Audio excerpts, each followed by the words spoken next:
Chapter after chapter of weird shenanigans that weren't taking itself too seriously, but also at the same time felt as if it was building towards something big, something monumental. And this chapter of Dandadan felt as if we're just starting to see the tip of the iceberg for that something that is going to be massive. The chapter opens up with Mr. Mantis Shrimp staring down these new alien invaders who have came for Okurin and his friends. Mr. Mantis Shrimp is one of my favourite characters in this series. A character that started out as a villain, but we learn that he has a wife and child, and he just wants to protect them by curing their illness, which led him down this path of becoming a mercenary for the Serpo. But we see him ready to throw hands with these new invaders. And I've got to say, one thing that I've enjoyed about this series in my read through is that Tatsu is not afraid to make his villains look non-human. A lot of these villains that appear in the series, a lot of them are incredibly demonic or walk the lines of this creepy, uncanny valley vibe. And in this case, these villains remind me of just biblical angels, just the way they look, the way they're just floating off the ground, and the shapes of them very isometric, very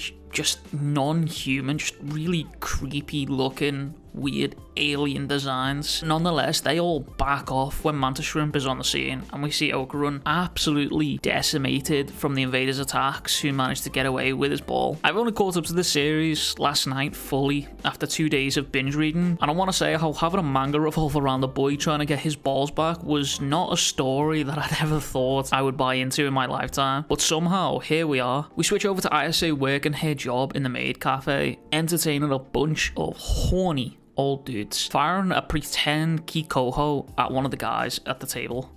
And I want to say just how much of a fan I am of the little references in this series. So far we've had an Ultraman, Star Wars, Dragon Ball Z, Godzilla and Gundam reference, and God knows how many others that I have no doubt missed while reading through the pages of this absolute acid trip. But we see Ayase being reminded of the time, which is almost 9:30 p.m. and remember, she has to be home before 10 to avoid this motherfucker coming together. Ayase tries to leave the cafe and notice the door is locked, and this is what I can only describe as a Dandadan moment. A moment just before everything goes wacky, apeshit, and you can only feel it in your bones, because Ayase turns around to this motherfucker staring at her. And not only is he staring at her, the whole room has turned into whatever the that is, and is also staring at her. And this panel right here is an absolute reactionary meme format in the making. It's also one of the reasons that I've enjoyed reading through this series so much, because scenes like this that give you that bad chill down your spine and make your hair stand up on end with what's about to come next. Just these creepy, overdrawn panels that make everything look horrifying. And this is just a dude with a monobrow, but he looks haunting. If I saw that in a room by myself, mate, I would headbutt a wall so fast and knock my shit out, because I would not want to be conscious to see what that thing is doing. And what comes next is absolute chaos. Ayase is attacked by this horde of creepy unibrows. Ayase holds her own a little bit, but sadly the sheer numbers of unibrow is just too much for one girl to hold off against. She ends up being restrained, and they mention about how the planet is overflowing with power for a new suit, and mentions how Vemola is to Fang. She is what they call an advanced party. Now remember at the beginning of the video when I said it felt like something big was coming?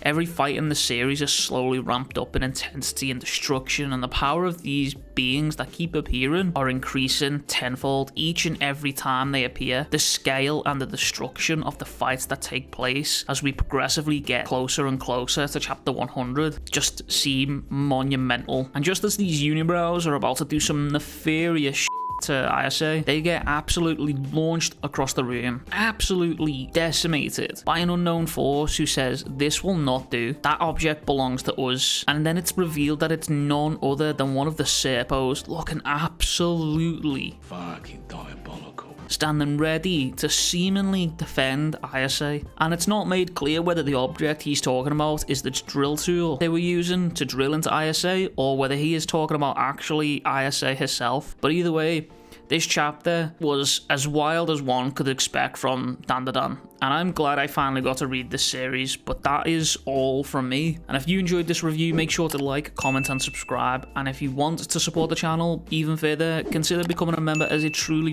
does help out the channel. But that's all from me. I'll catch you guys in the next one. Much love, big kisses, peace.